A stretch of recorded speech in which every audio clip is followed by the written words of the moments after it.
10, 9, 8, 7, 6, 5, 4, 3, 2, 1.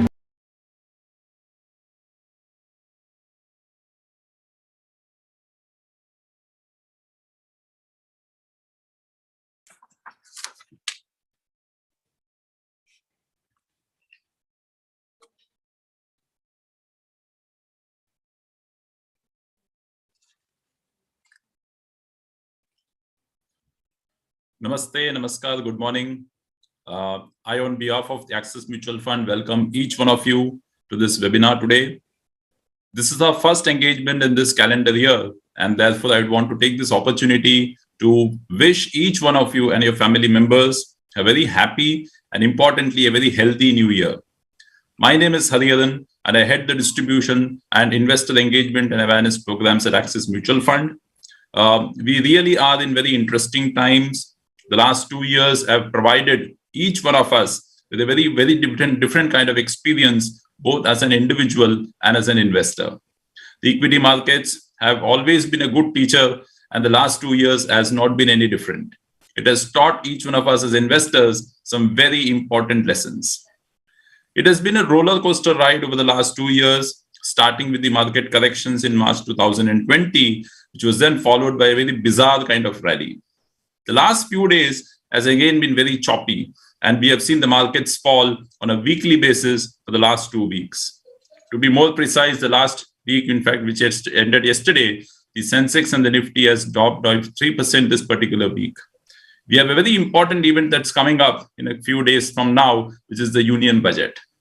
And given what the markets have been doing over the last few days and the impending budget in front of us, we have been getting a lot of queries from our investors. And that is why we decided that we will once again engage with each one of you today through this very interesting webinar, which is on markets and budget, what is in store for us. And to talk about this very interesting topic, we have none other than Mr. Raghava Iyengar, who is a very esteemed speaker. He is the President and Chief Business Officer at Axis Mutual Fund.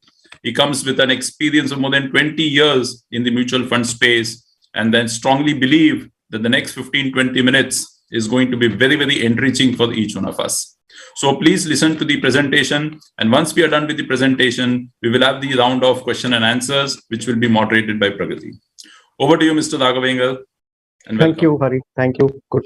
Again, dear friends, on behalf of Axis Mutual Fund, thank you very, very much for taking this time off on a Saturday. I mean, this has been a very different phase for all of us, and in the sense that we have had, like Hari said, 2 years of a roller coaster. But the big difference for us, which I find which I've seen in my last 20-25 years of experience, is that so many people are very happy to understand what is happening in the market today directly.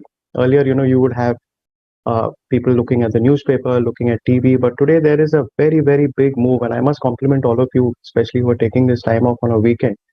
We have over 2,000 registrations for this program, and more importantly, we have almost about 500 questions. Obviously, given that we have a 1-hour time slot to try and finish this, we won't be able to answer all of it, but my colleagues, my expert colleagues have sort of curated some of the more common questions, and sort of so we will spend some time on that. So the basic outline of this presentation is that I'll try and cover the PPT in about the PowerPoint in about 20-25 minutes. And then, of course, we'll spend a little more time on the Q&A, which I think is of more interest to all of you. They say that, to look at the future, the past is very, very important. And I think the first maybe 5-10 minutes of my presentation, I'll just try and cover what actually happened in 2020 and 2021. Just to provide a foundation to what we think could happen in 2022, right? Firstly, a quick snapshot on the industry. Hari, next slide, please. I think in this period, you had, as Hari said, this has been a very, very bizarre period. I mean, you had a situation in March 2020 where the country was put into a lockdown. It was a very, very unique situation. This never had a precedent before. The last big global contagion happened in 1919, just after the First World War. As you know, at that time, communication, medicine, mobility were all in a very, very different state. So in some sense, we've had a lot of local pandemics, like, we've had the SARS virus in 2002, you had the African outbreak in 2006, but this has been in some sense a truly global pandemic. Now, just look at what happened to the mutual fund industry. So we were at about, in fact, in March 2020, when the whole crisis happened, obviously you had a big crash in the market. Market fell almost 30% in that month. It is, in some sense, the worst month in any capital markets. Forget about India. And over the last almost 18 months, that since that period has happened, now we've seen almost the industry growing from over 22 lakh crores, which was the closing period AUM in March 2020, to almost 38 lakh crores. That means that we have added almost about 100,000 crores of assets every month, right? So the percentages are all there for you to see. Now, what happened, I think, in some sense, is that uh, I think thanks to people like you, I think the retail participation in equity has really gone up. I think that is the single biggest factor. I think we have added in the last 18 months as many investors as the industry has almost added in the first 40 years of its experience. So something has obviously gone right. People want to participate in capital markets. People want to participate in equity. People want to participate in growth. And that has been the big singular movement that you've seen here. So, in fact, like Hari was mentioning, this last whole year, the in 2021, and I'll cover that in my next slide. But just as a hint to you, whatever FIIs bought in the entire year of last year, the net sale, what we call that, is their purchases less redemptions, which they take out. Uh, they have done more redemptions. In fact, they are net negative only in the month of January. So, including yesterday's pullout, FIs have sold almost about $5 billion, or about 34,000 crores of the Indian equity just in the month of January. So that just means, just to give you a sense how strong our retail markets are. Normally, let's say if this had happened, let's say maybe 10 years back, pre-global financial crisis, the magnitude of this selling, our markets would have been fundamentally much, much lower. So that way, yes, hats off to all of you as viewers, as investors. I think you are keeping the faith in Indian economy, right? Now let's see how that faith pans out. Next, please, sir. I think in some sense you had 2020 was a year of pain, like I mentioned. 2021 has been more of a year of volatility, right? I think we started the with a very growth-oriented budget for the first time, that after a very long period of time, the Indian government actually became very pro-growth, and that happened on Feb 1st, exactly almost a year back. Markets cheered that move, it did really well. I think we were looking that we had gone past the COVID wave. The first wave had gone, obviously created some stress, and then of course, unfortunately, COVID-2 hit, which was April, May, June, and then it became a year of running to vaccinate. And in some sense, that the whole markets were just a lot of waiting and seeing how the vaccination drive will pan out. As you know, now India has done amazing job. I think we have done more than 155 crore vaccines have been given. Large parts of our population have taken the second dose also. In fact, people are on their booster dose as I'm talking to you. So what should have been a great year for India then got actually a bit crippled by what happened in overseas markets, notably China, right? I think China, you had this huge chip crisis, you had a supply chain issue, and in that process, you had a massive amount of supply issues which really took prices to a different level. Now, typically when this happens, there is a sort of a run to scarcity, so you suddenly saw a huge amount of move in commodities, because people start holding iron ore, steel, aluminium, in anticipation of supply issues coming up. And so you had another massive move in commodities also in the last 1 year. So as you can see, it's been a big uh, it's sort of big year of volatility. I think that's the name of the game. I think volatility and uncertainty have been two key words that have been used a lot in the last 24 months. Next, please. I think you had, like I said, the first half, you had great growth activity. The third quarter is where things really went off, because I think finally the supply chain issues started driving home. Prices went up. And also, let's not forget that we also have this whole green movement which is happening right now. So even in India, we are really trying to substitute, uh, how do I call it, dirty fuel with cleaner fuel like electricity, like wind energy, like solar. Now, this obviously takes a little bit of time. Now, in the Western world, that created even more stress. And of course, you've all been seeing that we've been having a lot of geopolitical issues. That also started if you remember, in the third quarter of last year. September, October was when the Ukraine crisis picked up, the Taiwan crisis picked up. So all this is actually, what has it done for us as investors? It's basically told us that, yeah, there is and the world has been having a very, very efficient supply chain pre-COVID, right? So that whole chain in some sense got disrupted by all these movements. That led to massive price rises, massive shortages, and that's where you saw inflation sort of going up. Now, I think in 2022, what obviously one thing is very clear. One central bank, as you know, is in some sense the custodian of short term of making sure that inflation doesn't go out of control. He uses various options or he uses various tools to get it there.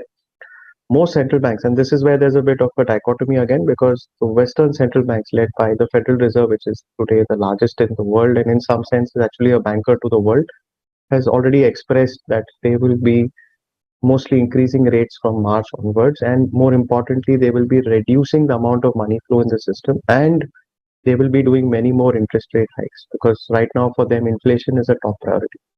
This also is a bit of economic as well as political. As you know, end of this year is what they have the US has a House of Representatives and they have elections in the end of the year. So it's something like our Lok Sabha.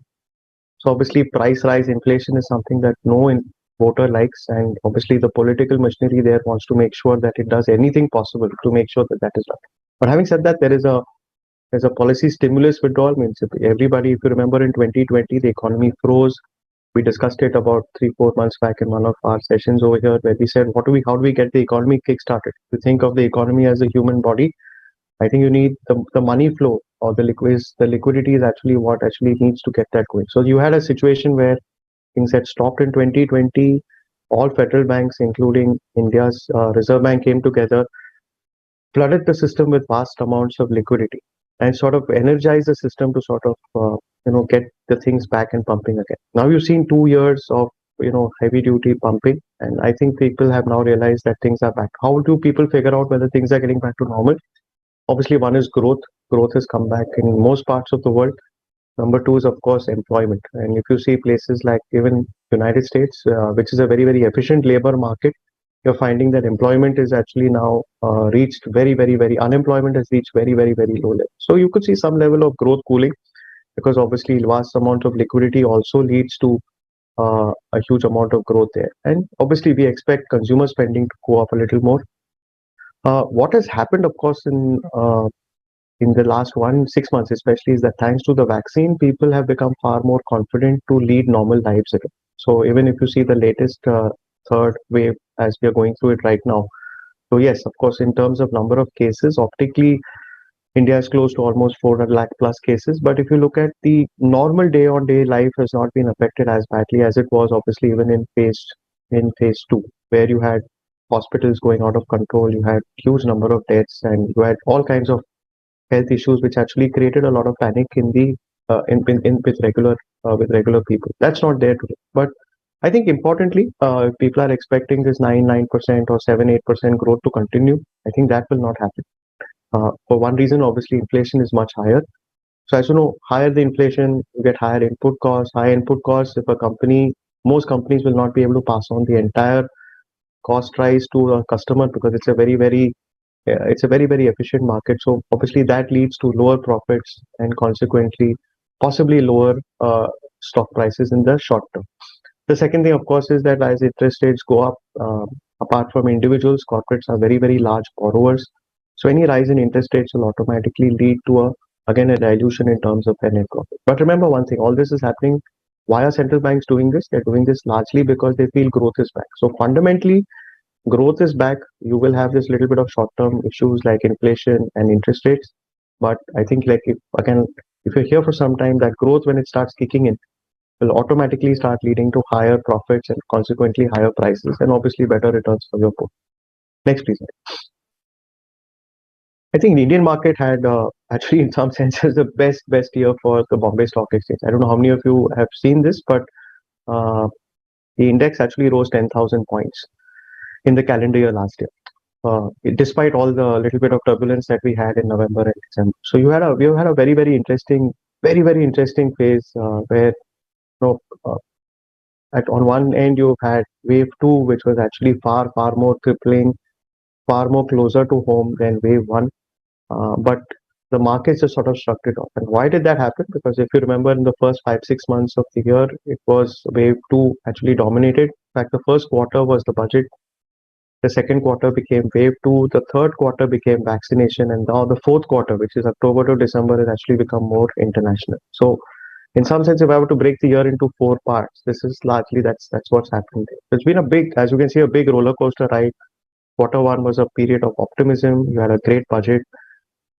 You had a situation where cases were coming down from wave one, and people said that maybe the thought process was that the whole COVID issue is behind us, things are slowly getting back to normal. And then suddenly in April to June, you had wave two, and then obviously consequently that issue. And then, of course, on the third wave, you had the vaccination, which is the third quarter, which I think was possibly the best thing that has happened to India last year is that we've got two great companies, and thanks to that, on a reasonably efficient, very cost effective, and more importantly, efficient manner, we've been able to get large parts of our population vaccinated. I think if you do, if anything else, if you leave everything else aside, I think that has been the singularly biggest achievement that as a country we've been able to do, irrespective of their economic, social status, where they live, whether rural, urban, semi-urban. I think people have all got themselves done, and that actually will stand us in much better stead for 22 and 23. And that is where I think India as an economy will shine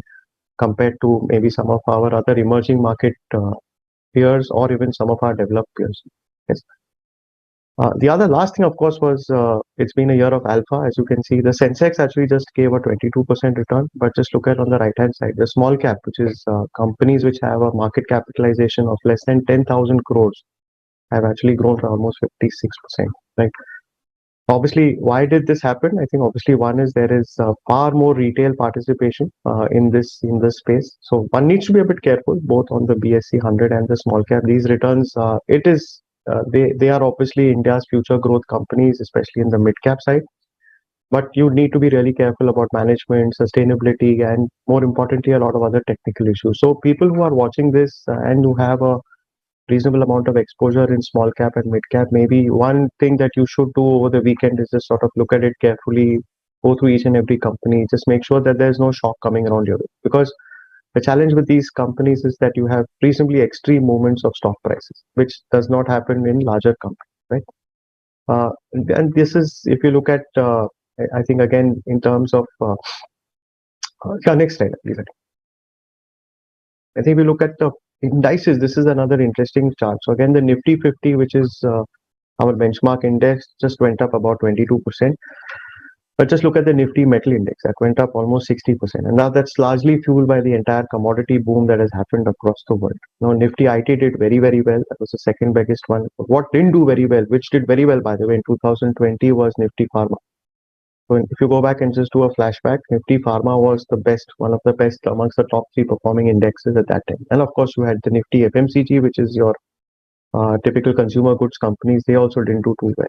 But so as you can see, there has been some amount of sector rotation, as we call it in the financial world. I think people have moved more from what we call B2C companies, which is companies like pharma and FMCG are in some sense B2C companies. That means they talk their profits are there directly by consumers, whereas companies like metal companies, to some extent IT, to some extent even PSU banks are in some sense B2B, because large parts of their revenue is generated by selling to people who in turn make finished goods for ultimate consumption. Now, I think the key question is what is going to happen in 2022. Let's have a look at that later. Next, please. So as you can see, largely, if I were to put it in one line, there are a lot of graphs and there's a lot of data here. But I think the lastest part that you can look at is that there's been a huge number of retail investors who've come in. Now, many people say that's not good because retail tends to come in at the top. I have a different view. I think equity markets are great instruments for long-term wealth creation. And I think large parts of the Indian investment community or investor community have not had access to it. I think a combination of mutual funds and demat accounts have been good. What a lot of the new fintechs have done has made life very easy to open broking accounts, to start trading. It used to be quite complicated. Not even 5 years back, you had a huge amount of paper that you had to fill. A lot of that is gone now. You can typically today open a demat account or a mutual fund account in under 10 minutes, which is great. I mean, that's makes life very easy for an investor. I think the difficulty is what you select, because even people like us who look at markets, we are very regularly and have access to a whole amount of research. talked to a lot of companies. Axis is today amongst the largest equity fund manager in the mutual fund industry. So despite all of that, we sometimes find markets very complicated. And I see sometimes a lot of enthusiastic first-time investors really getting carried away by some near-term success. And that's the only request I have, that whatever you're buying, whether it's a mutual fund or a stock, please don't go by last 1 year performance. Please be careful when you buy the dip. Please do some intensive research on what you're buying. Don't just buy it because it's come in some media or somebody smart, technically smart in your friend's stroke office circle has said that's a great stock.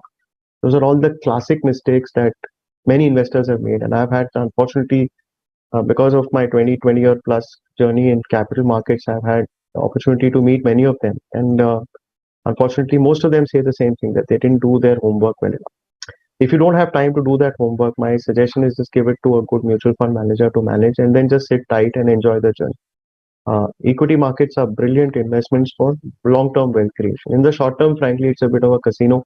One doesn't know which stock is going to go up or go down. And as you have seen in the first slide of the presentation, ideally, mutual funds should not have had such a great 18 months, right? I mean, you had two pandemics. I mean, you had two waves. You had a lot of life, loss of life, lot of property. Everything that we've been taught traditionally would have said that, yeah, the mutual fund industry should not have been in such good shape, or equity market should not have been in such good shape because of all the stress that we faced. But markets are markets. They're very efficient instruments. They look ahead. They rather see what's happening in the future rather than in the past. And many times retail investors really come in towards you. So that's my sermon for the last 30 seconds. I promise I won't say any more, but just because this 2021 has been in some sense a retail investor driven market, and the first at least 30 days of 2022 are also giving us the same sense. Given that economy is doing well, people have a little more disposable income. The tendency for investors to put more money is great. India is a very, very capital shortage country. We need equity investments, but yes, we need long-term good investments to come in. So the more retail comes in, the better it is. But yeah, just as they say, it's your money. You need to be very, very careful what you're doing, what you're buying, what you're selling. Correct? Next, please. I think we've covered this in some extent. This is year 2022 is also going to be a massive year of volatility, right? I think three things are very, very key here. I think one is obviously the whole pandemic growth. As you can see, initially in the first in the end of December, you had a situation where markets were very, very spooked by Omicron, the spread, the way it went so fast. And but I think as data came in and people saw that it's not really creating fatalities and the vaccination seems to have worked, the markets came back in some sense. So I think the first, again, criteria for 2022, unfortunately, will be new variants, right? There's something that's come out yesterday called Newcon, which is supposed to be even more fatal. So you will have these news flows, and that's where I think it's important for you to understand the company in which you're buying, because your companies that you're investing or the schemes that you're investing should be able to weather these short-term storms, and there will be a lot of them, right? Many industry sectors, and you've seen that in the previous slide, are trading at some really crazy, bizarre valuations. There are some companies which are trading at 100 times forward sales. There are some companies that are trading at loss-making companies which have suddenly sort of gone up 20 times. And this is where I think, again, you need to be a bit careful because as liquidity gets slowly sucked out of the system, thanks to US Fed doing what it's doing, you will find these excesses getting corrected very, very, very quickly. So I think that's important. This is actually absolutely what we've been seeing. First 10, 12 days of January was a great move. I think people figured out that Omicron is behind us and things are better, and corporate results obviously were very, very good. The market commentary from various people were very, very positive. But I think somewhere along the way, when the FI started selling, I think markets have obviously taken a bit of a breather. So they will take these breaks. There will be reasons. And unfortunately, we will all be able to explain these reasons to you after they happen. Let's be very clear about that. I think yes, did we know that there was a Fed meet day before yesterday? Of course we did.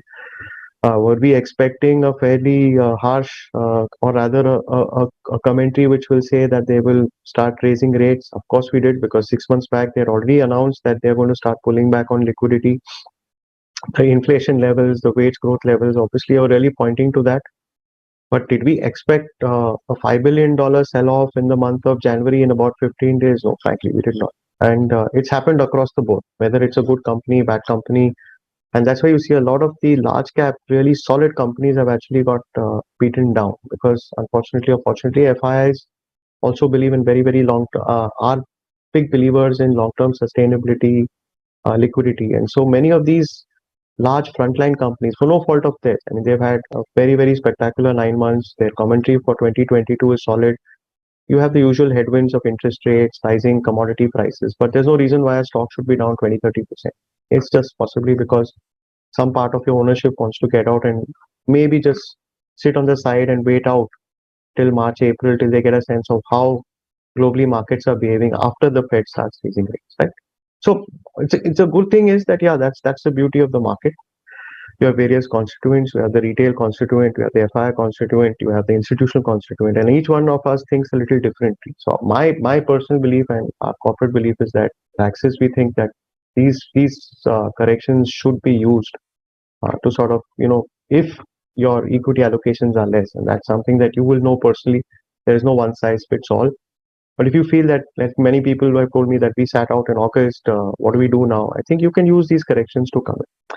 If you find that to be very painful, that you are not somebody who likes to see the market every 2 hours during the day, you view it as a bit of a waste of your day, then I think there is something called a systematic transfer plan. You put some money into a debt fund or an arbitrage fund, slowly keep moving it across. So hopefully you will catch the dip. Next, please. Yeah. So I think clearly, I think what we are seeing is the GDP data, which is obviously past facing, is clearly saying that there is demand. That means that companies are getting back their demand.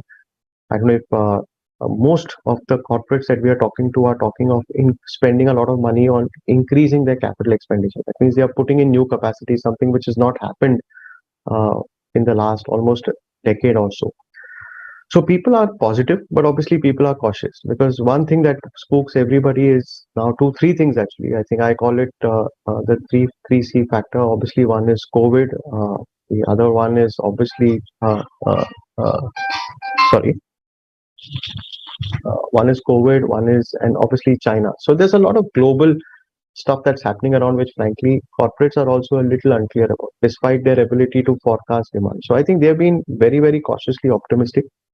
I think clearly you've seen a lot of change that's happened in the NBFC space. I think you've had the Indian economy was anyway sort of slowly chugging back to normal in 2019 before COVID came and sort of hit us back. I think you have done, I think the various institutions, including the Reserve Bank, SEBI and all have done an amazing job to get demand back into the system. So in some sense, we've weathered the first crisis reasonably well.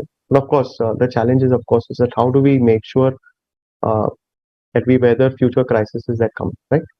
So I think the earnings are very, very clear. I think what is happening is that now, in some sense, we've seen a bit of a K-shaped recovery.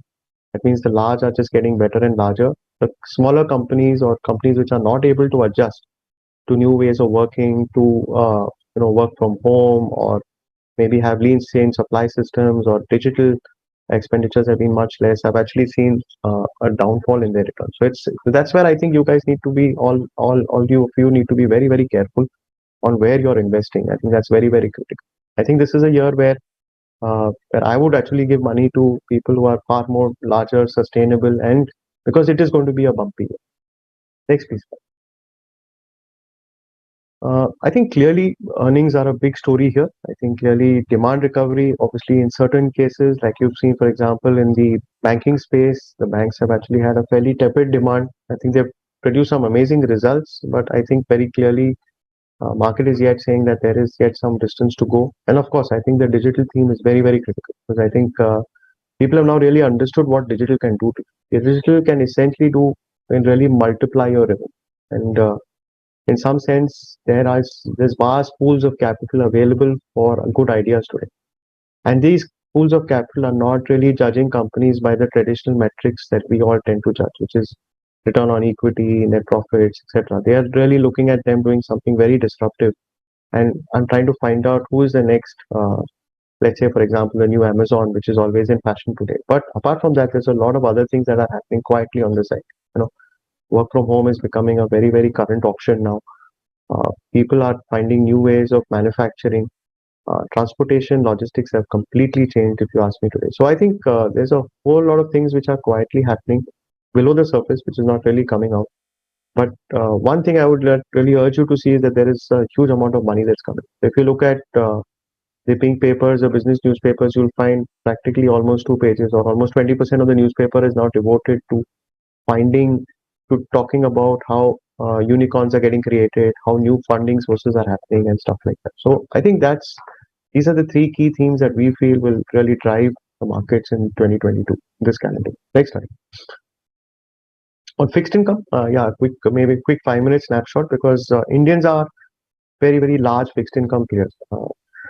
Many people say no, we are not, but the data very clearly says is that today the largest part of our pie, even today, goes apart from real estate. I'm talking about liquid assets is sitting even today in banks, right? And I think macro picture is very favorable. What that means is that yes, inflation is a worry, but if you look at our current account, our capacity, our manufacturing PMI, all these things are looking very good today. And that's the chart that I look at a lot is the current account on top, which is actually the one which really in some sense influences our foreign exchange rate, right? And it's been a very good number. We've been FDI positive now for the last 2 years, except 2020 in some sense, the FIs were the ones who initially triggered the rally by buying large amounts of Indian equity. And even today, they continue to own almost about 20% of the net liquid position in the market. So it's not that just because some $4-5 billion has gone away that they're deserting. That's not the case. But yeah, there are a few headwinds which are there in the next slide. Inflation is our number one concern, right? I think the big worry that we have is that, and most parts of this inflation are unfortunately not in our control. Like oil, we are yet large importers of oil. Lots of stuff happening in the oil market. The supply problem because there's been no big investments in oil for the last almost decade or so. And of course, you have these 2-3 large raging geopolitical issues around the Middle East, around Ukraine, and those also are adding fuel to the fire, if I may say. So I think that plus some level of commodity inflation is very high. There is a little bit of service inflation which is starting to come up with. So I think in some sense, and RBI is also starting to look at inflation as a bit of a concern. So we have an RBI policy on the 9th of Feb. Budget is on 1st. This is on the 9th. So I think there's a broad expectation is that RBI also will start slowly. They've already taken measures to bring down the excessive liquidity quietly without making any maybe headline statements like what the US Fed has done. But I think at some point of time in this calendar year, you will see interest rates going up to combat that inflation. Next, please. Forex has been a great bright spot for us. I think in the last 2 years, it's gone up. And this in some sense is our fortress because in 2013, if you remember, we were almost running out of money.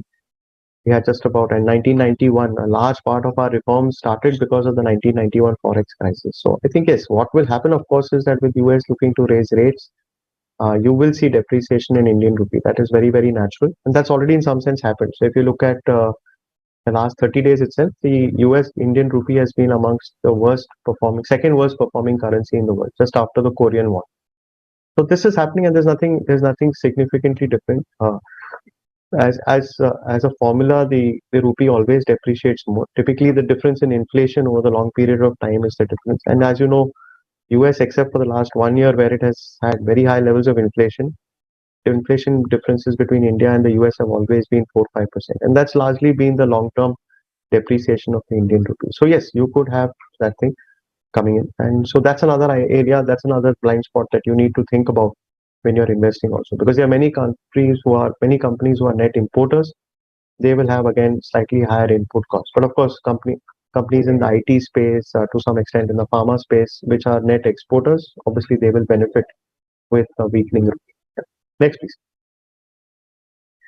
So yes, I think this is the RBI's twin problem. They can't hike rates very quickly because our recovery is yet nascent. We just had, like I said in the beginning, we've had a couple of we've had a very choppy 2021. So if you raise rates suddenly, you could kill off a little bit of what we call green shoots, which are slowly emerging in the economy. But at the same time, inflation being where it is, you can't just sit back and allow the inflation levels to take off to a different level, like what is happening today in the US. So we expect RBI also to slowly start raising rates, maybe have 2-3 rate hikes by 2022. Right now, that will be a bit of a big move. It's already happened. If you look at the debt funds today, rates have really gone up 50-70 basis points, and that is something that a lot of my investors ask me that we are looking at depreciation in our portfolios, what should we do? There's nothing to be done. Please treat debt like a 3-5 year instrument. I think as the portfolio will automatically readjust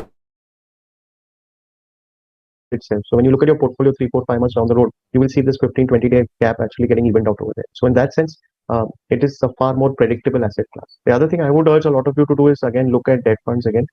The last year we never talked about it much because we were finding that debt levels were actually lower than what you were getting in inflation. It just didn't make sense at that time. But today, I think given that rates have gone up, especially in the last 3 months, I think you will have, there are many products, and I think you should talk to your financial advisor or your partners or to try and figure out whether 2, 3 products where you can get inflation plus return, which is essentially the job of a debt fund today. Yeah, next please. So yeah, this is what we said. There will be a gradual liquidity withdrawal. I think you will have a more flattening curve. That means it's better to be in the 0 to 1 year space, a money market fund, an arbitrage fund. Those are good places to be in, and a little bit of money in the 5 year plus place. There are these index funds which are coming out now, which are very good, or dynamic bond funds, which are also very good. But yeah, a little bit, like I said, a barbell, maybe 70-80% in this money market arbitrage, and maybe 15-20% in top. And as these rate hikes happen, slowly you can take the level of, you can start moving money from the 0 to 1 year space into the slightly longer term space. Right? Yeah, next slide. So yes, this is what we spoke about. This 70-80% in the short and 20% in the long is something that we call a barbell strategy. That's the technical term for it. That has already been a function in Axis portfolios for large parts of last year. So you would have seen that our portfolios have done well, largely because we have followed this barbell strategy. I think it is something that individual investors should also be thinking about. Yeah. Next, please. So obviously, we need to tell you what can happen wrong. I think the two big ones are the Omicron is just, of course, getting out, but you could have new variants. Omicron as a word didn't exist 6 months back. It's now the most talked about word in the internet.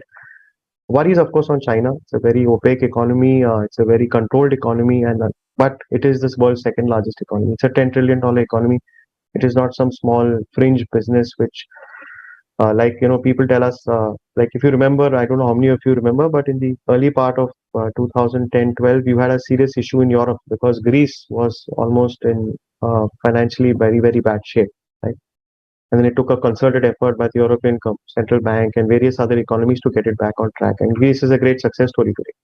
But China is 20 times Greece, so or maybe 30 times Greece. So if something happens in China which we've not anticipated, that can jolt. I don't think it will hassle us. In fact, it will be good for India, but it will give us a bit of a jolt. I think you could have, if the government decides to continue on the fiscal consolidation path and not get into growth, you could have lesser borrowing in the market. And of course, as I said in the beginning, future variants of the coronavirus is something that worries us all the time. And it normally takes about 3 years for a virus to sort of get completely analyzed and a proper antidote given. I think the global pharma companies, the research companies have done an amazing job and sort of done it in about a year and a half. But what this means is that something can actually get under the radar, and then again we can have to start the whole process again. So something that we have to be watchful about, not get too worried about. Next, please. The budget side, yes, I think 3-4 things that we are very hopeful will happen. I think one is obviously we do expect some, but some incentives for the tourism sector. I think that's been the hardest hit, tourism and travel, and it's also a big source of very valuable foreign exchange for us. So that's something that we think will happen. I think government will continue on the clean energy path, give much more incentives to EVs and clean energy. There's already a lot that's happened today. In fact, there's a 57,000 crore what we call production linked incentive to encourage alternate fuels. In fact, I think the government is also putting out a paper where automobile manufacturers will have to provide 2 fuel options into transportation, and that's a big thing for us. I think if you ask us today, very quietly, we have understood that the two-wheeler business, for example, used to be very China dominated. I don't know how many of you are aware, but today it is essentially an India dominated market. And I'm not talking about India, I'm talking about global. So large parts of Africa used to be very China driven two-wheelers, completely killing us in terms of price, but I think ultimately quality pays off. Today Africa, we are the largest. I mean, as an Indian manufacturer, between TVS, Hero, and Bajaj, I think they essentially dominate many of the emerging markets today. So that's something that is another big one for us. I think China plus one manufacturing.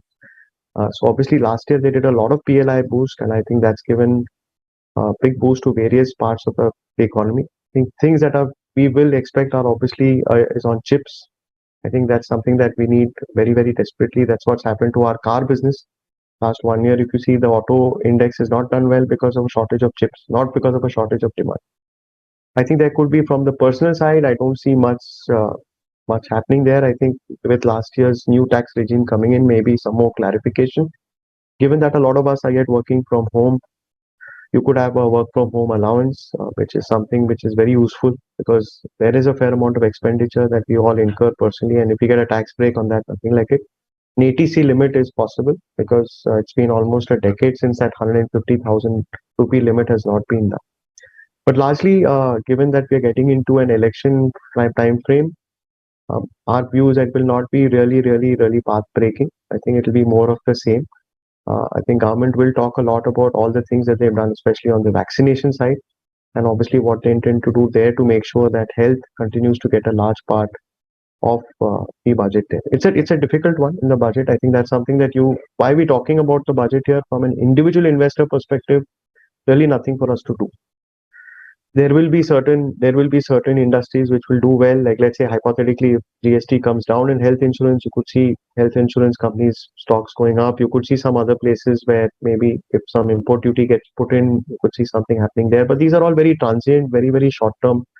Ultimately, remember, we all invest in equity for a very long period of time, and companies are very adaptive. So if something does come in the budget, which is nothing but a revenue and expenditure statement of the government, they will find ways to sort of overcome that and move on if it is adverse. So I think that is the sort of corporate. That's the sort of corporates that you should look at. I think for us, our biggest tick box that we need to look at when we look at a corporate is their adaptability. And if they are able to adapt, I think anything, all these are just very transient events. Yeah. Next, please. Yes, that brings me to the end of our PPT here. Sorry, I went past my allotted time about 5-10 minutes, but yeah, Hari, Pragati, let's do a quick question answer round because I think that was the important part of this whole conversation. Thank you so much for listening to me. I hope this was useful. Yeah, Pragati, over to you. Thank you so much, Raghav. This was very interesting, and I think timing couldn't have been better. Let's quickly move on to Q&A. We have received a lot of questions, and Raghav and Hari will try to answer as many as they can. So the first question, we have seen that the US Fed have caught the markets off guard by the news of hiking interest rates in order to combat interest rates. So what is the impact Indian equity markets will have, keeping in mind that we are not going to change our interest rates? So no. I think there are three parts to this question. So one is, I think number one, I think the expectation was that the US will raise rates. So did it come as a surprise to us? No, it did not come. As I said, what it did come as a surprise to us was the fact that you had such a large withdrawal. So yes, there are parts of the FII system which are very sensitive to rates of interest, and I think you have seen that money moving out. But ultimately, Pragati, like I keep saying, corporates. I think fundamentally strong corporates will continue to attract capital. So I think, in fact, my personal view is that these are great opportunities to sort of add up or look at your equity portfolio whenever such events tend to take place.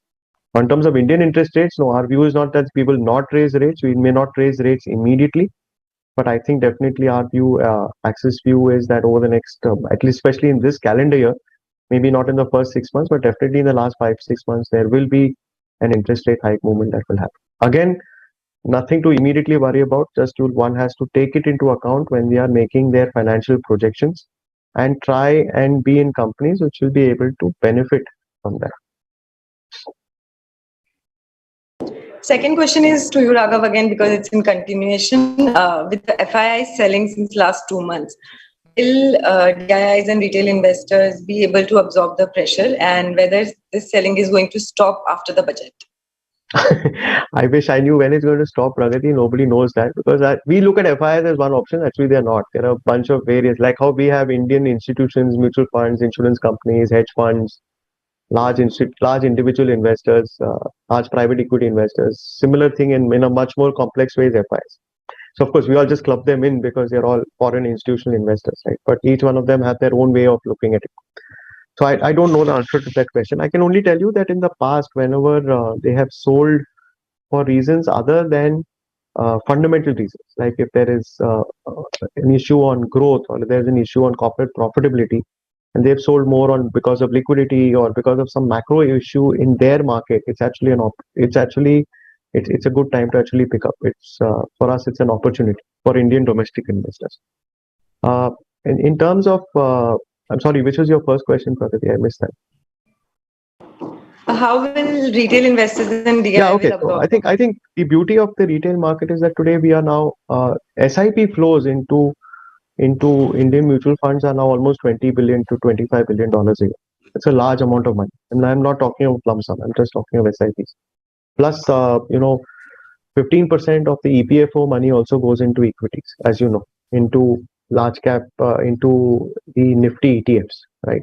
So that's another large pool of capital, almost about 10 to 15 billion dollars. Lastly, I think insurance companies also have been getting good flows especially in the last 1 year.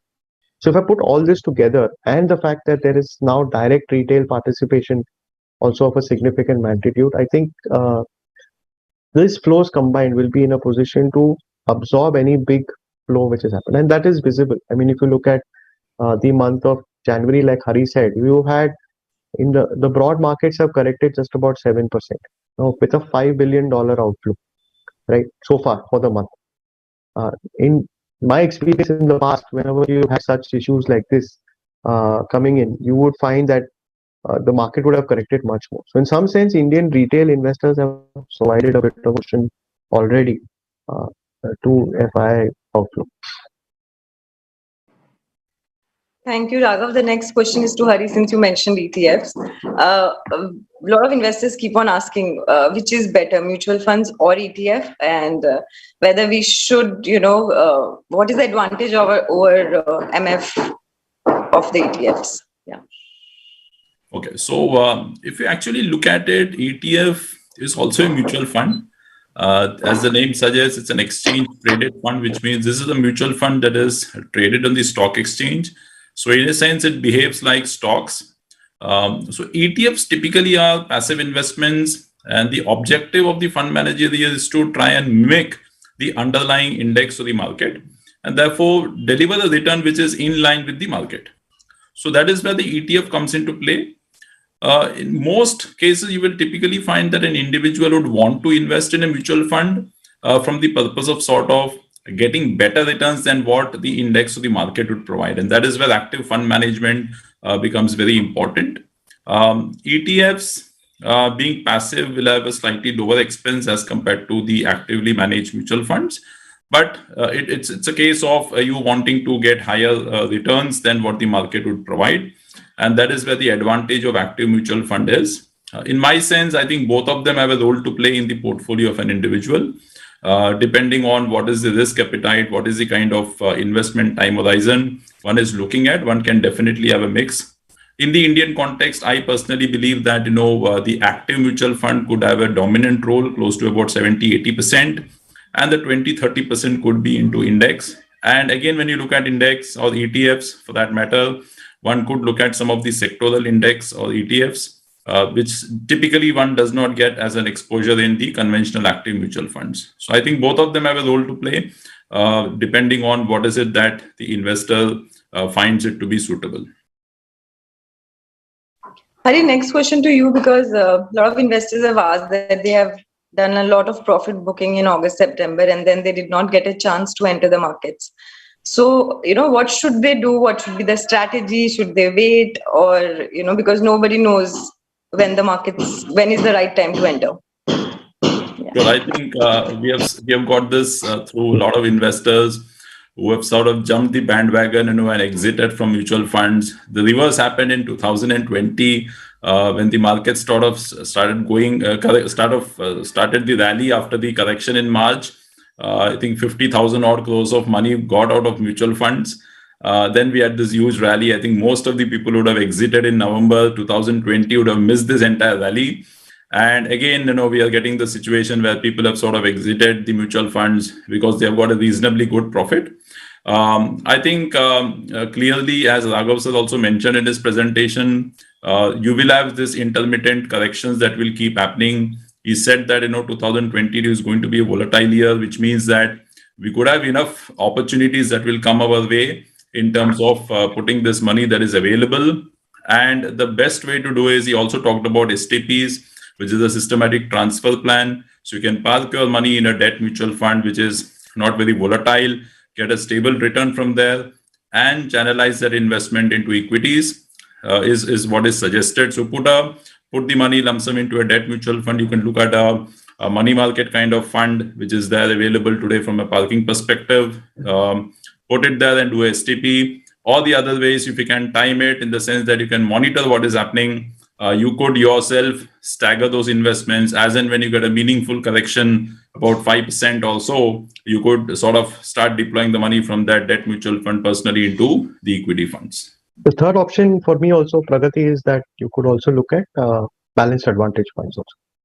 They're good investments from a lump sum perspective, because in some sense then you're giving the benefit to the fund manager to determine the equity levels at whatever levels of the market it is. So, all of us have very good balanced advantage funds. Each of us have a certain formula. At Axis, we follow what is called a pro-cyclical and a counter-cyclical formula, which is we look at valuations and direction of the market to determine the equity level. So that's another way to do it. I mean, just in case if this STP idea doesn't suit you, the last option, of course, is that you be very, very active in the market. Wherever you see a 1% correction, put a little bit of money at that point of time. But that will require you to be very, very hands-on and really being adept and watching the market at pretty much all times of it. Yes, I think balance advantage and STP are the two ways to go about in next F5. What will be the effect of budgets in the markets, Raga, for you and companies which are fundamentally strong? How does a budget have a long-term impact on those? Yeah, I think, as I said, the budget is an event. So budget is nothing but the government presenting its statement of expenditure and revenue and for the next year. It's just a budget. It's an expectation that they're expecting to get so much revenue, they're expecting to spend so much money, and there are various heads that they're doing. Why has it become such a big thing? One is it's become a bit of a media circus. Everybody tends to look at it. It's become a fashion for the last 25 years of my life. Every budget, you sit in front of a TV, you look at the newspapers, the next day you have reams of papers, which is why we decided not to do a budget event unless there's something really heavy, because I think you will be over flooded with information as a retail investor. What does a retail investor really need? I need to figure out whether there's any change in my life due to taxation, personal taxation. I need to figure out whether, if I have the ability and I'm running my own portfolio, whether the budget is adversely or positively impacting some of those companies. And lastly, if I'm not a professional investor and I'm interested, I have fund managers like we have in Axis who will manage it. Yeah, they will figure out. So it is a transient event. So you will see at that point of time when an event is happening, you will see some positives, some negatives. You will see some volatility in the market, unless there's a very, very major reform, tax change, which then tends to affect the market completely. It's very, very individual. But if you look at it not even just look at it over a 1 year time frame, you will find that I'm reasonably sure that most viewers have forgotten the Feb 21 budget. It's just about a year back, and it was a reasonably path-breaking budget. It had a lot of stuff around it, which a lot of futuristic stuff, a lot of policy statements. It's great fun for that 1 day, brother. So as an investor, frankly, it's in some sense okay. All of us have to watch it. It's a great story, but frankly, it's a statement of intent also. And remember, we are all living in an uncertain world. The government is also living in an uncertain world.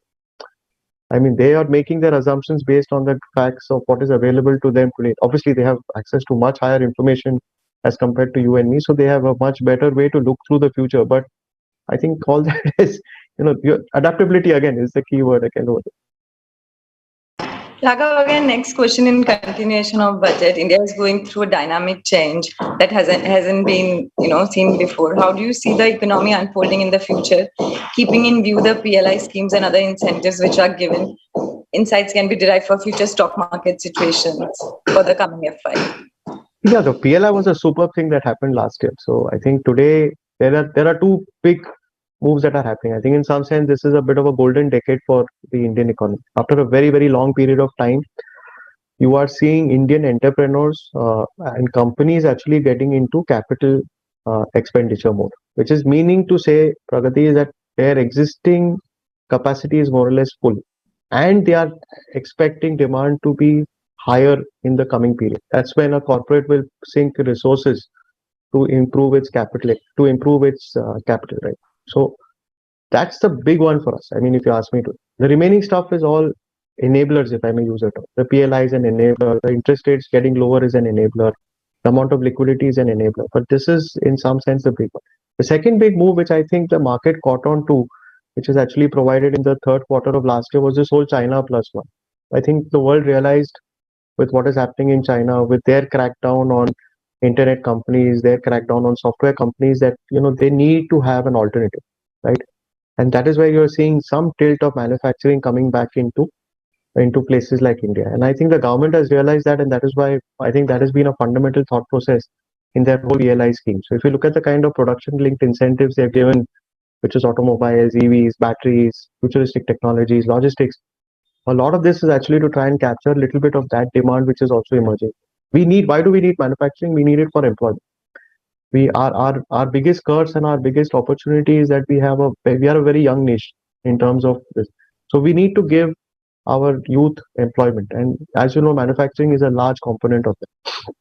So in that sense, we are in a very, very sweet spot, because you have the whole new fintech startup world, which is providing massive levels of opportunity on the service sector. But if we can get this PLI and manufacturing and China plus one in, it will also add a lot of employment to the manufacturing sector. Now these two come together, I think this our vision of $5 trillion economy is very, very eminently possible. Thank you so much. Hari, next is for you. When NAV of an equity fund is very high in bullish market, is it better to switch in debt or liquid funds, or investment to be continued in equity fund if the investor can take high risk? I think you already answered that in a part, but yeah. Okay, so if the time horizon is fairly long, I think the market numbers or the value does not have too much of a significance. What I mean by this is that, and the first thing that I normally suggest always is to always invest with a goal in mind. So if you invest for your financial goals, I think most of these questions, according to me, are emotional questions, because at the end of the day, all of us are human beings. And therefore, whenever there's some event that gets triggered, there is something that goes inside our mind which sort of forces us to take decisions which perhaps we would not take in the logical way. And this is where I think if you attach your investment to a financial goal, say, for example, if I have a goal which is 5-10 years down the line, I really may not worry about what is the market level today. And please remember, all these markets, whether it is 62,000, 60,000, are all subjective. And the last 18 months or so has demonstrated that, because when it touched 40, people said, oh, it has gone to 40, 45. What else? But it has continued the rally. So nobody actually knows what is the extent to which the markets can go. So my sense is, if you have a low goal which is long term, don't worry about the market levels. But if you have something, which is a goal in front of you in the next 18 months, 20 months or so, then maybe again, you may want to sort of switch. As Raghav said in his earlier question, there are funds available today in the form of balanced advantage funds, which are a hybrid category of funds where the fund managers will dynamically keep changing between the equity to the debt allocation based on the market environment. So please remember, many a times individuals want to try it out, but honestly speaking, it is difficult to do it because nobody has been able to time the market. And that is where these model-based investments, help us out, because those are run by softwares, which will give us an indication of what allocation we should have towards equity or debt. So in my sense, if the goals are in the medium term, about 18 months or so, switch to a hybrid kind of fund, which is a BAF fund. If it is long term, do not worry about the current market level. And just a point there, if your goal is some distance away, don't worry about where you are. It's just a journey. Equity is never a straight line up, right? Even though it looks like that now, especially in the last 1 year, given that 10,000 point rise in the Sensex, it looks like it's a straight line. It's never. If you see over the last 20 years, there are a lot of movements that go up and down. But as long as your trajectory is up, don't jump off in the middle of the journey, especially if you've got some time to go for your goal. But yes, if your goal is done and your goal is just something that is going to happen and you need the money immediately, yes, then obviously you need to take some profit out, or what, like Hari said, take it out, put it into a BAF or maybe a debt fund to protect your returns. Pragati, we should take one last question because I think we are at 11:30 now. All right. Yeah. So, Hari, for you, I'll take one for Hari and one for you. Okay. So, for Hari, one question for you is fixed income side. If the investor is a retiree or wanting to look for a regular income from long-term point of view, what is the fund which you'll recommend? Okay, so for the individuals who want a regular source of income, yes, it's a good choice to come to a debt mutual fund. And there's something called the SWP, which is a systematic withdrawal plan, which is the exact opposite of SIP. So you put a lump sum amount into a debt mutual fund and you withdraw an amount which you feel is comfortable to take care of your monthly expenses. And this is, I think, a lot of investors, because of the very low interest rate regime that is prevalent in the country, especially in the traditional investments, people are now looking at options beyond those traditional instruments. So SWP in a debt mutual fund, and because you are retired or going to retire, the assumption is that you may not want to take too much of risk. So you can look at a debt mutual fund like a short-term fund. You can look at a banking PSU kind of fund, or you can even look at a corporate debt fund. But if you are willing to take some amount of risk, and I'm not trying to say take too much of risk, there are hybrid funds, and as we discussed, BAF is one of those funds again which you can look at, because typically people, even when they invest in traditional instruments for regular income, whether it is a post office monthly income scheme or the senior citizen savings scheme, please remember these have got a lock-in period of 5 years. So in that sense, if somebody is willing, they can also look at a hybrid fund like a BAF, or they may want to even look at a conservative hybrid kind of fund where you have only about 10 to 25% exposure to equities, and 75-90% exposure goes to your fixed income or debt. The advantage by doing this is you get slightly better returns, because please remember that on one hand, inflation is also there. So you want returns which are at least at par with inflation so that your expenses are taken care of. Thank you, Hari. Last question. What is your view on car industry and silver industry, Raghav? Car industry is a difficult one. Silver, frankly, we have no view. It's another commodity which has come up. It's widely used in the industrial space. So yes, it's just another investment option. It's something that the regulator has allowed mutual funds to launch. I think at Axis we hopefully also will be doing something soon there. So it's just another asset for you to have in your overall asset allocation bucket. As far as car is concerned, I think, yeah, we've got a peculiar situation. We've got very good demand, but unfortunately supplies got hit because of the chip shortage. The way I understand it, many car manufacturers are now diversifying out. It's where they used to import, for example, from Malaysia. Now they are looking at Indonesia, they're looking at Taiwan. But there is a global chip shortage, and that is a fact of life. I think it will take us another 5-6 months to get going there for things to normalize, because like every other industry, it takes time for them to ramp up production. So yes, it's a good story. I think the good thing is that there is a 57,000 crore PLI which is also being given there to look for alternative energy. Battery, EV vehicles are really large now, especially in the two-wheeler space. They are now really making an impact. They are now almost about 10% of total sales. And I think it's only a matter of time before they come into cars. So I think in some sense, we're a long way away from it, because I think we have a lot of work to do on the infrastructure side. But I think we've taken a very, very firm step in that direction. And my only request is, I think, yes, we know a little bit more about cars, but I think as an investor, my request is just, unless you're an adept investor, try and stay away from many of these, because the number of factors that influence the stock price today is just not something which is available just by looking at its reports. I think a lot of in-depth work has to get done. A lot of dealer conversations have to happen. It's a very, very dynamic market, especially transportation, to my mind, will undergo a fundamental shift, Pragati, in the next 10 years. I think you have to be in the right side of that shift. Otherwise, you could have a serious problem.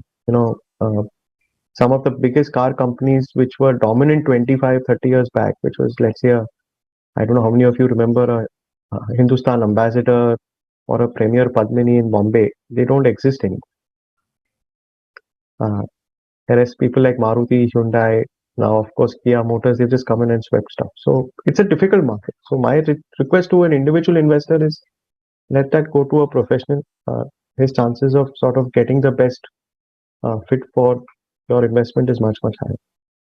So sorry, my apologies to all of you who are watching. I think we went about 5 minutes past our allotted time. I'm very thankful again for all of you on behalf of Axis, Pragati, Hari, and myself. I think really thankful that you took time out to see this. We look forward to a good constructive budget. I think that's happening day after tomorrow. But let's also not forget that there is another big event coming on the 9th, which is also equally important from a corporate stroke, hence equity market standpoint, which is the RBI policy on the 9th of Feb. So Feb is going to be a busy month. Again, don't get distracted by the noise. Just look at what's affecting you personally. My guess, hopefully nothing much. If not anything, it should be positive. And leave the rest of it to professionals and enjoy your investment journey. Thank you again. Have a great weekend and please stay safe. That's the most important thing apart from all of this. Right? Yeah. Thank you. Just before we conclude, as a final round of point, the year has changed. Okay, we are now in 2022. But please remember that the principles of investing still remain the same. So please follow your asset allocation. Please do financial planning. Invest for your financial goals. Be patient. Stay invested. I think that's how you create wealth in long-term inequities. Thanks. I think once again, thanks each one of you for the time out on a Saturday. And we look forward to many more engaging sessions with all of you in the immediate future. Thanks. Bye-bye. Thank you. Bye-bye. Thank you, everyone. Mutual fund investments are subject to market risks. Read all scheme-related documents carefully.